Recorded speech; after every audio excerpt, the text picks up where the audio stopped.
الحمدللہ رب العالمین والصلاة والسلام علی سید الانبیاء والمرسلین محمد وعلی آلہ وصحبہ اجمعین۔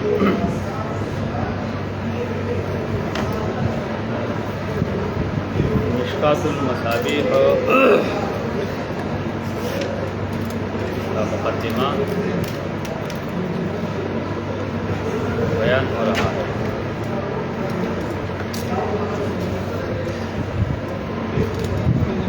امام مؤلف جو ہے انہوں نے اپنی کتاب کے اندر اللہ تعالیٰ کی تعریف بیان کی اور اپنی عاجزی بیان کی۔ آگے فرماتے ہیں وَأَشْهَدُ أَنَّ مُحَمَّدًا عَبْدُهُ وَرَسُولُهُ۔ وَأَشْهَدُ اور میں گواہی دیتا ہوں أَنَّ مُحَمَّدًا عَبْدُهُ کہ محمد صلی اللہ علیہ وسلم اللہ تعالیٰ کا بندہ ہے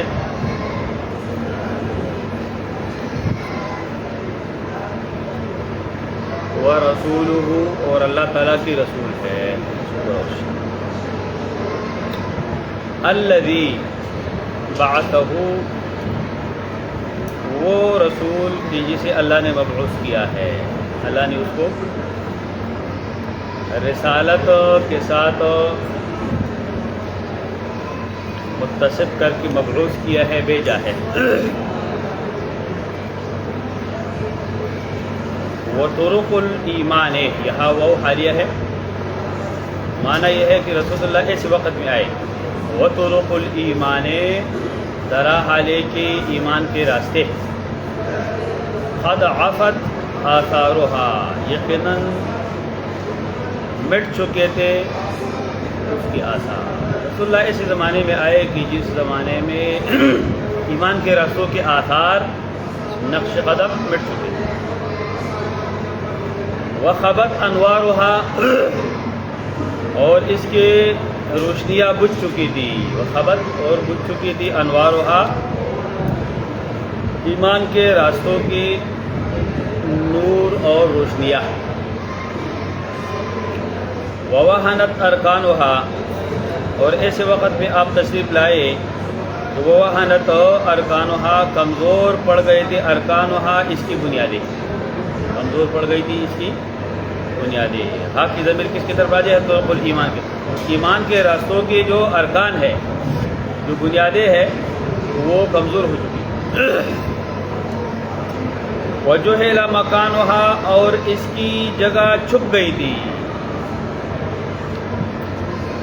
جہلا جہالت اختیار کی گئی تھی اس کی جگہ سے۔ لوگ جاہل تھے کہ ایمان کہاں ملے گا، ایمانی راستے کہاں ہے، ایمان کی روشنیاں کہاں ہے۔ وہ جہلا اور چھپ گئی تھی مکانها اس کی جگہ، ایمان کے راستوں کی جگہ، یعنی نہ کوئی علمی کتاب ہے، نہ کوئی مکتب مدرسہ ہے، اس کی جگہ کا پتہ بھی نہیں ہے کہ اب ایمان بندہ ایمان کے راستے کہاں سے لے۔ فشیدہ بس مضبوط کیا،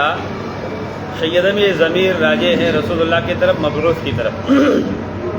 رسول اللہ علیہ وسلم نے مضبوط کیا، صلوات اللہ علیہ وسلم جو معترضہ ہے رب کی اس کے اوپر صلوات اور سلام،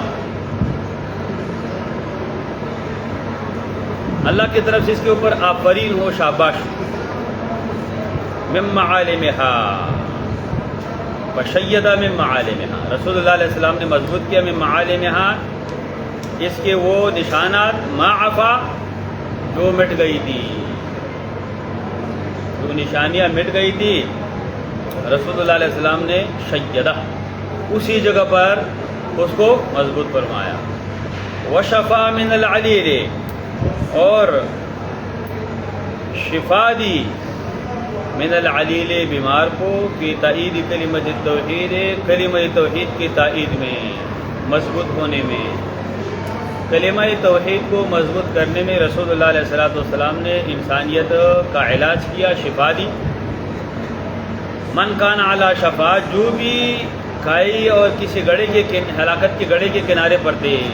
علی شفا حفرۃ من النار تھے یا علی شفا جرف ہار ایسی جگہ پر بندہ کڑا ہوں کہ جہاں اس کی ہلاکت کا اندیشہ ہو وہاں سے نکال کر رسول اللہ علیہ وسلم نے لوگوں کو ایمان کے راستے مضبوط کر کے دے دیے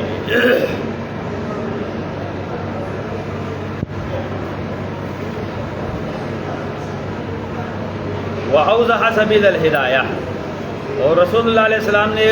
واضح فرمایا ہدایت کے راستے کو بالکل جو اندھا ہونا وہ بھی اس پر چل سکے ایسے واضح کر دیا لیلھا کَنَہارِھا لمن ارادہ کس کے لیے یہ بڑا واضح ہے راستہ لمن ارادہ اس شخص کے لیے جو چاہے ان یسلکھا کہ ہدایت کے راستے پہ چلے جو ہدایت کے راستے پر چلنا چاہتا ہے اس کے لیے بڑا واضح ہے راستہ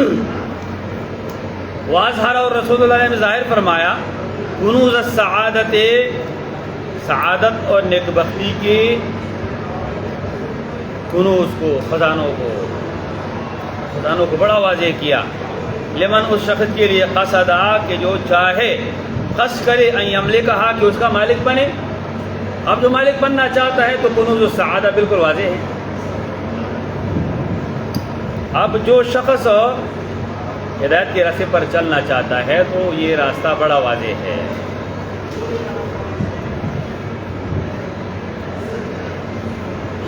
امام خطیب تبریزی صاحب نے یہاں پر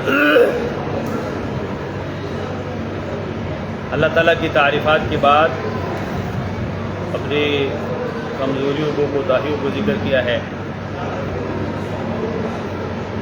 اور لا الہ الا اللہ کی گواہی دے کر اس بات کی طرف اشارہ کیا ہے کہ یہ ایسا کلمہ ہے کہ ہمیں اس کی وجہ سے نجات ملے رفع درجات ہے رسول اللہ صلی اللہ علیہ وسلم سے قبل جو حالات ہے اس کا مختصر تذکرہ کیا کہ ایسے حالت میں رسول اللہ کو مبعوث کیا گیا ہے کہ جس حالت میں ایمان اور ایمانیات کے نشانات تک مٹ چکے تھے ایک آدھا کوئی موحد تھا جو عیسیٰ علیہ السلام کی ہدایات انجیل کی تبلیغات اور فرامین کو پڑھ کر علماء کی کچھ توحید سیکھا ہوگا ایسے کچھ افراد موجود تھے اور نہ عموماً جاہلیت کا زمانہ تھا اور پھر رسول اللہ نے جو ان تک محنت فرمائی دن رات ایک کر کے جو آپ نے توحید کی صدا بلند کی اور لوگوں کو بڑی وضاحت کے ساتھ اللہ تعالیٰ کی توحید سے روشناس کرایا اور وہ تو قربانیوں کے ساتھ اس عظیم تعمیر کو دوبارہ تعمیر فرمایا عمارت کو ان لوگوں کو ہدایت کی طرف بلایا ہلاکت کے گڑھے سے بچا کر اب جو چاہے کنوز السعادہ اختیار کرنا چاہتا ہے تو بالکل حاضر ہے اور اگر سبیل الہدایت پر چلنا چاہتا ہے وہ تو سب سے زیادہ واضح ہے اما بعد جو ہے یہ ایک مسنون الفاظ ہے جو مسنون خطبے کے اندر موجود ہوتے ہیں اس طرح کی احادیث کی کتابوں میں بخاری شریف وغیرہ میں اس کی وضاحت ہو چکی ہے بخاری کی کتاب الجمعہ کے اندر باب رکھا ہے باب اما بعد 5 احادیث ذکر کی ہے اس کو ثابت ہے کہ اما بعد یہ مسنون عمل ہے خطبے کے بعد اس کو ذکر کیا جاتا ہے مقصود کی طرف جب جاتے ہیں تو اما بعد اور اما بعد جو ہے یہی مسنون الفاظ ہے کچھ حضرات اما کے بغیر کہتے ہیں فبعد یا کہتے ہیں وبعد وہ مسنون نہیں ہے مسنون یہ ہے کہ اما لگاؤ وفا نہ لگاؤ ٹھیک ہے نا وفا لگاتے ہیں فبعد پھر کہتے ہیں یہ فاتو جزائیہ ہے اس کی شرط چاہیے پھر جواب کرتے ہیں جعل توهم الکاتب، کاتب کے وہم میں ہے کہ میں اوپر کیا ذکر کر چکا ہوں، اما کو ذکر کر چکا ہوں، اس لیے یہ فبعد کہا. ضرورت کیا ہے؟ مصنون الفاظ اما بعد. سب سے پہلے جو روایت میں ملتا ہے، حافظ ابن حجر ذکر کیا ہے، اما بعد کا کلمہ سب سے پہلے وہ فصل الخطاب کی تفسیر میں لکھ گیا. علماء نے فصل داؤد علیہ السلام نے سب سے پہلے اس کو استعمال کیا ہے. کیونکہ یہ عرب صاحب نے کسی دوسرے تیسرے نے، لیکن راجی یہ ہے کہ سب سے پہلے اگر استعمال کیا داؤد علیہ السلام نے، اور پھر بعد میں عربوں میں یہ عرب نے استعمال کیا، دوسروں میں دوسری استعمال کیا. یہ اولیات ہے. بالنسبت الی العرب یہ عرب ہے، اور بالنسبت الی الانسان کون ہے؟ داؤد علیہ السلام. نہیں